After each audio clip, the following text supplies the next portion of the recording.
Good evening everyone. So I am Alda Lorraine Belaro from Batch 4. So yung topic po natin today kung kahapon po ay tungkol sa tatlong bagay at tatlong katotohanan about sa langit. Yan naman po ay tatlong bagay na katotohanan sa hell. So at kaya nga po sabi ko, ito po ay discuss ni Pastor Russell din yung mga bagay na magiging outcome kapag of course nilipin nila Panginoon, yung bagay na nawawala sa atin kapag sinayang natin yung mga pagkakataon of course. Kaya sa topic ko na ito, sana maging mas ma-enlighten yung bawat isa na patuloy sa pagsaserve sa Panginoon kasi tayo lang din po yung mahihirapan. Siyempre sa huli hindi naman si Lord na magsasuffer eh. Tayo din naman kasi mabigyan tayo ng kaisa-isang regalo, which is yung free will or yung freedom natin mamili, free will natin mag-desisyon. Kaya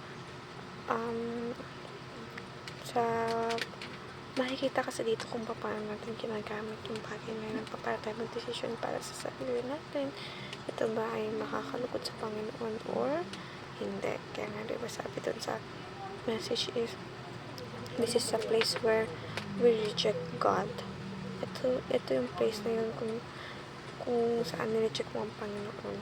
So, alam mo na kagad kung kay hinatnan mo, kung talagang pinili mo yung isang bagay na makakapagpasaya sa'yo dito sa lupa at hindi makakapasaya sa'yo sa langit. So, tayo naman talaga yung gumagawa ng mga nagiging outcome sa buhay natin. Kaya nga lagi natin sinasabi na maging mindful tayo sa lahat ng gawain natin, sa lahat ng kinikilos natin, kasi hindi natin mababalik ang mga bagay na maaari natin pagsisiyang sa huli eh. Diba nga po? Kaya dapat palagi tayong maging cautious sa mga ginagawa natin dahil hindi natin alam kung itong bagay pero ito ay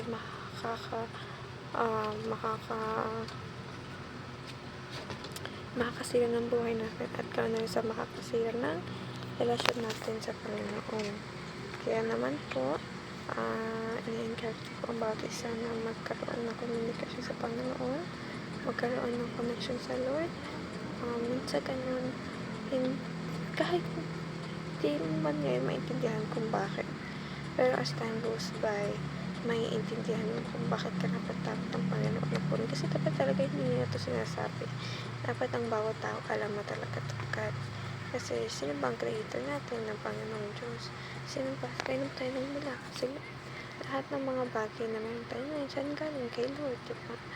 Kaya, naialala lang kasi natin siya kapag nasa deepest moments tayo ng buhay natin, which is hindi din maganda. Para sa mga bagay hindi tayo patsing ng Panginoon. Kasi nung panahon na masaya tayo, sino ba siya sa buhay natin? Di ba? Wala naman. Kaya matuto tayo na magkaroon ng connection sa Panginoon. At, of course, mas palalimin natin yung relasyon natin sa Kanya nang sa ganun, maintindihan natin yung mga bagay na gusto ipaintindi sa atin ng Panginoong Diyos. So, ayun lamang po. And have a blessed Sunday ahead for tomorrow. And thank you everyone for listening and have a great day. Bye!